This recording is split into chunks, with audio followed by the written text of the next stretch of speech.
I will never forget my first week of school ever. My very first year of teaching, I was so excited. I did the whole classroom setup thing and I thought I knew, you know, kind of all these different lessons and stuff that I wanted to do. And I sat down to do my actual lesson planning for like the first week of school. And I had nothing. I had no idea. What on earth do you do on the first day of school in elementary music? Whew, it was rough. I ended up calling my mentor teacher and be like, I don't know what to do. But thankfully for you, I'm here instead. So let's talk about the things that you're gonna wanna include in the first day of music and all the other stuff.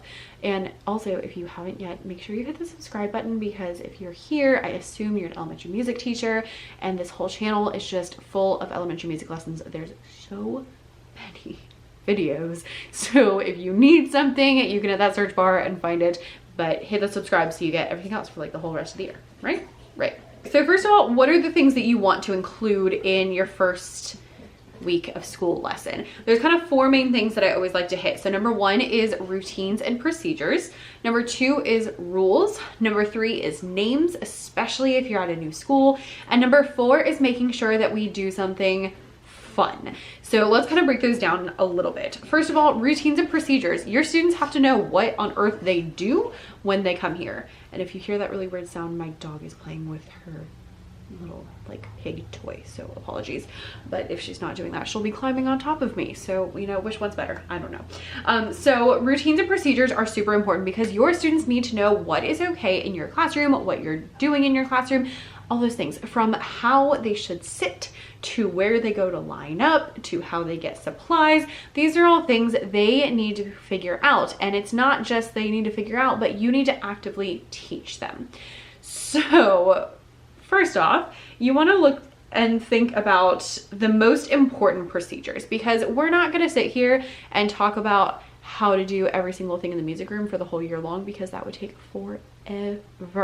Like, you know, I love using the parachute in class, but we're not using the parachute on the first day of school, so I'm not talking about how we use the parachute. But what we are talking about is things that they do actually need to know today. So for me, that includes the following. Number 1 is, where do they sit? So typically I have my students come in, I'll have them line up either like in the back of the room or on the side of the room, and then I'll call them to what their assigned seat is going to be. I have dots that have numbers on them. You can check that on my classroom tour video. I'll link that down below. But I have dots with numbers on them. So I'll say, okay, so-and-so you're on 1, so-and-so you're on 2, so-and-so you're on 3, and so on until everybody has their spot. Then once they find their seat, then we need to make sure they know how to sit properly. So for instance, in my class, I say we need to sit with our feet to ourselves. For me, that means crisscross applesauce, feet to the side. If you want to do like mountain where your feet are like up, like I don't care. But I just don't want any feet out because I don't want anyone to trip and I don't want you like accidentally kicking people. So we talk about that. We talk about how your hands need to be near your body so that no one's gonna step on your fingers, and just things like that. So how to sit. And then how do we stand up? How do we sit down? In my classroom, I use the little singing thing. Will you please stand up, up, up? And they sing, yes, we will stand up, up, up. And that's exactly how I teach it. I say, okay, when it's time for you to stand up, I'm gonna say, will you please stand up, up, up? And you're gonna say, yes, we will stand up, up, up. And when you stand up, you should be standing with both feet on the floor, hands down, eyes on me, because I'm about to give you another direction. This is not the time to talk. This means that we're about to do something else. And so I'll go through that and I'll have them sit down and stand up a couple of times to make sure that they practice that. You also want to talk about things like fire drills, just because they're important. And bathroom. Are they allowed to go to the bathroom? When can they go to the bathroom? How do they ask for permission to go to the bathroom? All of those kind of things. How to raise their hand. I know that sounds dumb, but I hate when kids are like, so make sure that you're specific about like, this is what we do when we have a question. Make sure your hand is all the way up so I can see it, and those kind of things. And then rules of the classroom and how to line up. Now, with these procedures, if we just sit here and talk about all of them, it's going to take a really long time. It didn't take a long time to tell you because you're an elementary music teacher and you already know those kind of things. But if you're 5, you don't. And so you want to kind of break these down a little bit. So typically I'll do like where to sit, how to sit and stand, and then we'll do an activity. and then we'll talk about fire drills and bathroom, and then we'll do an activity, and then we'll talk about, you know, we'll kind of go back and forth. And so that way it's not just like me standing here talking forever and ever and ever, because nobody likes that. So just kind of intersperse it, and especially like how we line up. I'm not talking about how we line up until it's time to go line up. So just having those kind of things, if you can make it relevant to what you're doing, that's even better. But if not, that's, you know, okay too. Right, number 2 is that I always include my rules on the first day of school. I've heard some people who are like, oh, I don't talk about rules on the first day of school. We talk about rules on the first day of school because, listen, if you don't know what the rules are, then you are not aware that you are breaking them. 1. 2, because you will have those kids who are already testing you on day 1, and you need to make sure that you have told them that it is not okay to do XYZ. So in my classroom, I have 4 music room rules. These are actually free in my free resource library. I will link that down below. It's just like a whole bunch of free stuff that you can get, so definitely click the link down below, get that. But there's 4. They all have rhythms associated with them, so they're follow directions, be respectful, be responsible, be a participant. So we do those 4. I'll say, here are music room rules. I'll point to them on the board, and then I'll say one, the kids will repeat it. I'll say it, they repeat it. I use these all the time. Even when I taught summer camp, I was using these, and I'd just be like, hey, while you're with me, these are the 4 things we're doing, and they'll repeat after them. And that way it gives you the language to redirect. So if someone is not doing what they're supposed to, be like, hey, was that respectful? No, so we're not doing it in here. And so if you don't have that language up front, it's really hard to correct any behaviors that happen on the first day. So I personally like talking about the rules on the first day. Now, that's all I say about the rules on the first day of school, is I just go over those and I'll say, we'll talk more about those next week, but I just wanted you to be aware of what they were. And I always, I'm like this because my board with the rules is right here in my classroom. So that's why I keep pointing over here. But we're not going over like all my classroom management system and all of that kind of stuff yet. We'll get to that next week. But for the first week, I'm trying to keep it as short as possible. So we're just like, hey, here are the rules. This is what we're working towards. Then the next ingredient is one that I feel like a lot of people miss out on, and that is the fun. Okay? Because on the first day of school, especially if you're new, your job is to convince the students that you are fun and music is fun, and they want to come to music because music is fun, and they want to behave in music so that they can participate in music because music is fun. And remember, especially if you're new, first impressions last. So you want to make sure that you are having that fun on the first day of school. Now, I'm not doing all the fun on the first day of school because we got to work up to some things, but I want them to have kind of like a quick win and something that is really fun. So let's talk, and something that is really fun. So pretty much we're always going to include a game. Cool? Cool. So what does my first day of music look like? Typically for me, we're doing like seats, how to sit and how to stand up, an easy movement activity, which we'll talk about in a second, how to raise your hand, what to do if there's a fire drill, bathroom, that kind of stuff, a name game, rules, and then an easy like fun game. And that's kind of my formula for the first day of school. And you know, again, adjust depending on timing and stuff like that. But anyway, let's get into some of the more specific things for like the movement ideas, the name games, that kind of stuff. All right, so easy movement ideas for the first day of school. These are my 2 like all-time favorites. I use one of them pretty much every year.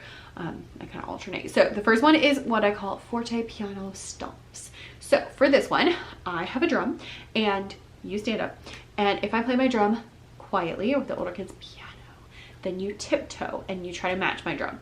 If I play loud or forte, then you can either stomp or you can jump. I usually give them both options. So I typically play with the little kids. I'll do 8 quiet and then 8 loud. And then also sometimes I'll stop for 8 beats and they can freeze. With the older kids, I usually do 1 loud, 7 quiet. So like 1, 2, 3, 4, 5, 6, 7, 8, 1, 2, 3. So they're working more on phrasing, whereas the little kids are working more on just identifying that loud and soft sound. But it's really easy to use. You can have them walk around the room. I usually do it in our seats the first week, and then next week we'll do it around the room. But just super simple, really easy, just really good like introduction game. My second favorite thing is stick figure activities. I'll post some pictures up here, but basically I just have posters that have stick figures and the kids match my stick figures. Typically I use this with the older kids. I'll hold them up for like 8 beats and then I'll flip flop, and then sometimes I'll add some music and we'll do 8 beats. Sometimes I flip one backwards so that it's empty, and when you have the blank one then you get to make up your own statue. I'm gonna be honest, I did this like my very first or second year teaching and I didn't think they would be into it, and it has been like the underdog activity of my life. They are obsessed, and this is across both schools that I've worked at, summer camp that I've worked, like they love this, and it's super simple for you. And I really like it with the older kids because they're starting to get into that like insecure, you know, like, oh, I don't want to do all these things with everybody else, but it's really easy to just, you know, do this because that's what the stick figure is doing. And so it's really simple for the older kids to kind of get over some of their like anxiety and like social anxiety and be willing to do it because it's so simple and it's not like making anything up. I don't want them to feel like stressed out about like making things up on day one. So those are my 2 favorite movement activities. Now, as far as name games go, I actually have a whole name games video that's really popular. I'll link that one down below. But my 2 favorites, number 1 is just a chant, and it just goes, name, name, say your name. My name is Miss Davis. Her name is Miss Davis. And then we go to the next person. So this one's really simple, really easy. I've used it with every group from pre-K all the way to 5th grade. I always try to like do more complicated ones with the older kids, but I find that this really easy one just works, you know? And so last year I did this with every single grade and it was fine. So typically we'll do it once where the kids go around, they just say their name. Then the second time they get to add an action. So like I might do, my name is Miss Davis, and then when they get to me then they will also do the little wavy thing. So really simple, really fun, and that one will work with everybody. I'll link more down below. I don't want this video to be like super long. So let's talk about games. I have 3 games that I want to share, and then a little bit about like getting ready for back to school. So 3 games. Number 1, this is not actually like a music game, but I love it because it's so much fun and you can use it with any song really that has animals in it. So this game is called Zoo. I saw it on Instagram, and basically what happens is you pick a couple of animals. 4 is fine, you can have more if you want, and you give an action to each animal. So we did this last year with ocean animals, so we did like shark and fish and octopus and things like that. And so you have an action for each one, go over the action so the kids know what they are. Then what you do is you sing a song that goes along with whatever it is. So we did ocean animals, so we did ickle ockle, and so we're singing the song, and then at the end of the song everyone picks one of the animals. If the student matches the teacher or the zookeeper, then that student is out and you keep going till you get to 1 student left, and then that student gets to be the zookeeper in the front. And so it's really simple, it's really fun, and it's versatile. You could do jungle animals, you could do ocean animals, you could do just whatever animals you want. It doesn't matter. I used that a lot with my 3rd graders last year and they were like obsessed. So it is officially on my list we're using every year. The next game is really simple. You've probably heard of this one, and this is called Poison. So you can do Poison Rhythm, you can do Poison Melody. I usually go with Rhythm, especially on the first day, but basically what happens is you pick a rhythm to be the poison. So if my poison is ti-ti-ta, ti-ti-ta, then what's gonna happen is I play a rhythm, you play a rhythm, we keep going, keep going, keep going, unless I play the poison rhythm. If I play the poison rhythm, then you can't play it or you are out. My kids like to fall dramatically to the ground like they've been poisoned. Someone told me that was insensitive, but my kids think it's hilarious, so it's fine. But it's really simple and really fun, and you can add in lots of like rhythm reading activities with that. You can do whatever, you know, rhythm you're working on with that grade level. Really simple. You can also do it solfege, so same thing, just pick a solfege pattern that's going to be your poison, and then they repeat everything except for that one.